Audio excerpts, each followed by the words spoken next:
Hello my dear lovely students, आज हम कक्षा 7वीं का विषय समाज विज्ञान में ये जो आपकी अलग से बुक लगती है पर्यावरण, है ना, उसका अध्याय 1 पढ़ेंगे। और ये क्या है, ये सैम्पल पेपर है और जिसमें से आपके वार्षिक परीक्षा में और अर्धवार्षिक परीक्षा में क्वेश्चन पूछे जाएंगे। ठीक है, बहुत ही महत्वपूर्ण वीडियो होने वाली है आपके लिए, तो इसको पूरा देखिए, स्किप ना करें।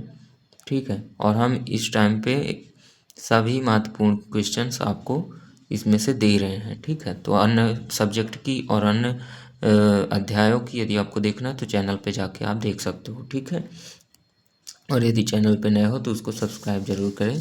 Thank you. तो चलिए अब हम आगे शुरू करते हैं अध्याय हमारा पर्यावरण। ठीक है, पाठ का नाम है हमारा पर्यावरण। तो प्रश्न नंबर 1 लिखा हुआ है, पहले हम बहुविकल्पी प्रश्न देखेंगे। तो प्रश्न नंबर 1 लिखा है, निम्न में से जीवी समूह नहीं है। ए नंबर है पक्षी पशु, जीव जंतु, मानव पादप, विद्यालय स्थल। तो जीवी समूह नहीं है क्या? विद्यालय स्थल। ठीक है, मतलब समूह का मतलब कि दोनों में से कौन से जीवित नहीं है, ये तो विद्यालय स्थल जीवित नहीं है। फिर लिखा है प्रश्न नंबर 2, प्राकृतिक पर्यावरण से संबंधित नहीं है। ए नंबर है पर्वत, बी नंबर है नदियाँ, सी है पेड़, डी है इमारतें। तो प्राकृतिक पर्यावरण से इमारतें संबंधित नहीं है, क्योंकि इमारतों को किसने बनाया है? इंसानों ने। तो क्या हो जाएगा? कृत्रिम हो जाएगा। बाकी पर्वत, पेड़ और नदियाँ क्या होंगी? प्राकृतिक कहलाएंगे। ठीक है, तीसरा नंबर है, पृथ्वी के चारों ओर फैली वायु की पतली परत को कहते हैं। तो जलमंडल, वायुमंडल, स्थलमंडल और जैवमंडल। तो पृथ्वी के चारों ओर फैली वायु की परत पूछा है ना, तो वायुमंडल होगा इसका। फिर चौथा नंबर है, पृथ्वी पर फैले जल के क्षेत्र को कहते हैं। पृथ्वी पर फैले जल के क्षेत्र को जलमंडल कहेंगे। ठीक है, फिर निम्न में से मानव निर्मित नहीं है। तो मानव निर्मित क्या नहीं है? देखो, भवन, नदियाँ, पुल, रेल। तो इन चारों में से कौन सा मानव निर्मित नहीं है? नदियाँ, क्योंकि भवन इंसान ने बनाया, पुल भी इंसान ने बनाया, रेल भी इंसान ने बनाया और नदियाँ प्राकृतिक हैं। ठीक है, प्रकृति द्वारा बनी है।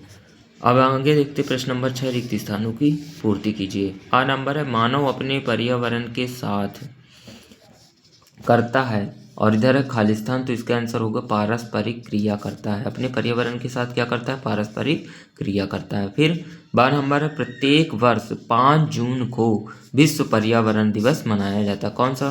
प्रत्येक वर्ष 5 जून को कौन सा दिवस मनाया जाता है? विश्व पर्यावरण दिवस मनाया जाता है प्रत्येक वर्ष। ठीक है, 5 जून को विश्व पर्यावरण दिवस मनाया जाता है। फिर 7 नंबर है, पृथ्वी की ठोस परपटी या कठोर ऊपरी परत को कहते हैं स्थल मंडल कहते हैं। पृथ्वी की ठोस परपटी या कठोर ऊपरी परत को क्या कहते हैं? स्थल मंडल। फिर वाहनों का धुआं वायु को प्रदूषित करता है। वाहनों का धुआं क्या करता है? वायु को प्रदूषित करता है। फिर बिगड़ते पर्यावरण को सुधारने के लिए सही संतुलन आवश्यक है। बिगड़ते पर्यावरण को सुधारने के लिए सही संतुलन आवश्यक है। फिर लिखा है लास्ट में प्रश्न नंबर 7 है, पर्यावरण से क्या आशय है? तो पर्यावरण क्या है? स्थल मंडल, जलमंडल, वायुमंडल और जैव मंडल का वह आवरण जो हमें चारों ओर से घेरे हुए पर्यावरण कहते हैं, या हमारे चारों ओर के वातावरण को पर्यावरण कहते हैं। ठीक है, इसकी सरल परिभाषा जो भी आपसे बने आप लिख सकते हो, इसमें तो एक ही लिखी हुई है। ठीक है, आगे देखते हैं प्रश्न नंबर 8। प्रश्न नंबर 8 में लिखा है, पृथ्वी की ऊपरी परत किन किन चीज़ों से बनी है? तो पृथ्वी की सतह की सबसे ऊपरी परत को परपटी, भूपरपटी कहते हैं। यह सबसे पतली परत होती है। यह महाद्वीपीय संहति में 35 किलोमीटर एवं समुद्री सतह में केवल 5 किलोमीटर तक है। महाद्वीपीय संहति मुख्य रूप से सिलिका एवं एल्यूमिना जैसे खनिजों से बनी है तथा महासागर की परपटी सिलिका एवं मैग्नीशियम की बनी। तो इसमें प्रश्न भी यही पूछा रहा है कि पृथ्वी की ऊपरी परत किन किन की चीज़ों से बनी है, तो ये आपको अच्छे तरह से ध्यान रखना, याद कर लेना। वैसे ये ज़्यादा इंपॉर्टेंट नहीं है। ठीक है, प्रश्न नंबर 9 है, गर्मी के मौसम में कौन से फल आपकी प्यास दूर करने में सहायक होते हैं? तो गर्मी के, ये इंपॉर्टेंट है, गर्मी के मौसम में कौन से फल आपकी प्यास दूर करने में सहायक होते हैं? तो तरबूज हो गया, आम हो गया, खरबूज हो गया, जामुन हो गया, बेल हो गया, आदि फल गर्मी के मौसम में प्यास दूर करने में सहायक होते हैं। प्रश्न नंबर 10 है, प्राकृतिक पर्यावरण का निर्माण करने में कौन कौन से घटक सहायक होते हैं?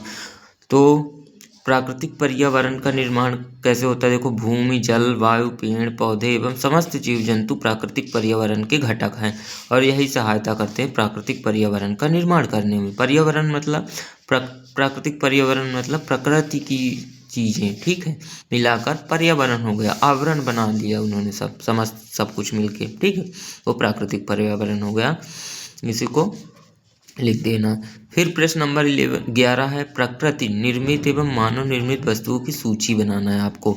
तो प्रकृति निर्मित वस्तुएं अलग लिखना है और मानव निर्मित वस्तुएं अलग लिखना। तो ये तो आपको पता होगा, प्रकृति द्वारा बनी चीज़ें, पर्वत हो गया, नदियाँ, पेड़ पौधे, है ना, झीलें, पठार, मैदान। आगे देखते हैं, मानव निर्मित वस्तुएं क्या क्या हैं? सड़कें, इमारतें, कृषि यंत्र, उद्योग, पुल, स्मारक, कुर्सी, टेबल, पेन, पेंसिल, बहुत सारी चीज़ें हैं, ठीक है, तो इसको भी लिख सकते हो। ये इंपॉर्टेंट है, पारितंत्र का निर्माण करने में कौन कौन सहायक है, या फिर पारितंत्र क्या होता है। यदि आप इसमें नहीं दिया पारितंत्र क्या होता है तो इसको एक बार पढ़ लेना है, ठीक है। पेड़ पौधे, जीव जंतु एवं मानव ये सभी आपसी सहसंबंध बनाकर पारितंत्र का निर्माण करते हैं। पेड़ पौधे, जीव जंतु एवं मानव ये सभी आपसी संबंध बनाकर, आपस में संबंध बनाकर क्या करते हैं? पारितंत्र का निर्माण करते हैं।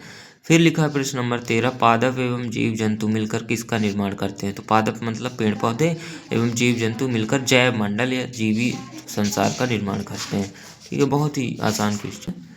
फिर लिखा है प्रश्न नंबर 14, जल प्राप्ति के प्रमुख स्रोत कौन कौन से हैं? तो जल प्राप्ति के विभिन्न स्रोत नदी, कुआं, झरने, तालाब, झील, समुद्र आदि महत्वपूर्ण स्रोत हैं। फिर लिखा, वस्तु विनिमय पद्धति का विकास किस प्रकार हुआ?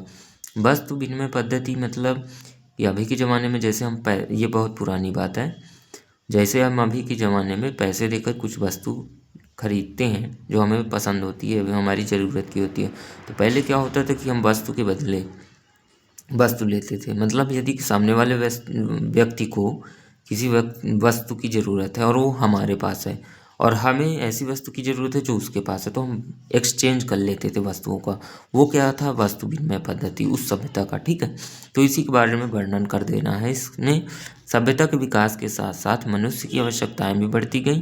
प्रारंभ में मनुष्य अपनी आवश्यकताओं की पूर्ति स्वयं कर लेता था, परंतु समय के साथ ज़रूरतें बढ़ने पर मनुष्य ने वस्तु के बदले वस्तु का आदान प्रदान करना शुरू कर दिया। इस प्रकार वस्तु विनिमय पद्धति का विकास हुआ। फिर लिखा है प्रश्न नंबर 16, हमारे पर्यावरण को हमारे जीवन का मूल आधार क्यों माना गया? तो पर्यावरण हमारे जीवन का मूल आधार है। यह हमें सांस लेने के लिए हवा, पीने के लिए पानी, खाने के लिए भोजन एवं रहने के लिए भूमि प्रदान करता है, ठीक है। तो ये हमारे जीवन का क्या है? महत्वपूर्ण हिस्सा है। ये नहीं तो हम नहीं। फिर लिखा है प्रश्न नंबर 17, जल संरक्षण के लिए कौन कौन से उपाय किए जा सकते हैं? तो जल का कम से कम उपयोग करना एवं उपयोग किए हुए जल का अन्य कामों में पुनः उपयोग करना, ठीक है। मतलब जैसे आप बर्तन धो के जो पानी बचता है, कपड़े धोने के बाद जो पानी बचता है, उससे साफ सफाई कर सकते हो, पेड़ों में डाल सकते हो। फिर लिखा है साथ ही परंपरागत जल स्रोतों को संरक्षित करके हम जल को संरक्षित कर सकते हैं। मतलब तालाब खोद कर या डैम कुछ भी करके जल का संरक्षण करना। फिर प्रश्न नंबर 18, जैव मंडल में कौन कौन से घटक सम्मिलित होते हैं?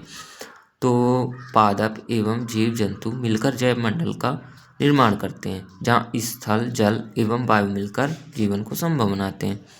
फिर लिखा है प्रोजेक्ट कार्य, आपके विद्यालय के आसपास के पर्यावरण की रक्षा करने के लिए कोई 5 कार्य लिखना है। तो हमें अपने विद्यालय के आसपास के पर्यावरण की रक्षा करने के लिए निम्नलिखित कार्य करना चाहिए। पहला नंबर, हमें अधिक पेड़ लगाना चाहिए पर्यावरण सुरक्षा के लिए, ठीक है। फिर सेकंड नंबर लिखा है हमें साफ सफाई रखनी चाहिए। फिर थर्ड नंबर लिखा है विद्यालय के पास कोई प्रदूषण लाने वाला कल कारखाना नहीं होना चाहिए। फिर लिखा है विद्यालय के बच्चों को पर्यावरण के लिए जागरूक करना चाहिए। क्या करना चाहिए? यदि आप समझदार हो तो अन्य विद्यार्थियों को आपको पर्यावरण की सुरक्षा के लिए जागरूक करना चाहिए, बताना चाहिए उनको, ठीक है, पर्यावरण का महत्व बताना चाहिए। 5वां नंबर लिखा है विद्यालय में बारिश के पानी के लिए निकास बनाना चाहिए जिससे पानी इकट्ठा ना हो, ठीक है। अब लिखा है अध्याय 2, हमारी पृथ्वी के अंदर, तो इसको हम अगली वीडियो में पढ़ेंगे, ठीक है। और ऐसी वीडियो हम महत्वपूर्ण प्रश्नों की अध्याय 2 के लिए बनाएंगे। ठीक है, तो इससे नोटिफिकेशन ऑन कर लीजिए, जिससे हम जब वीडियो आपको भेजें तो आपके पास सबसे पहले नोटिफिकेशन आए। ठीक है, तो अब हम मिलेंगे नेक्स्ट वीडियो में, तब तक के लिए धन्यवाद, बाय, टाटा।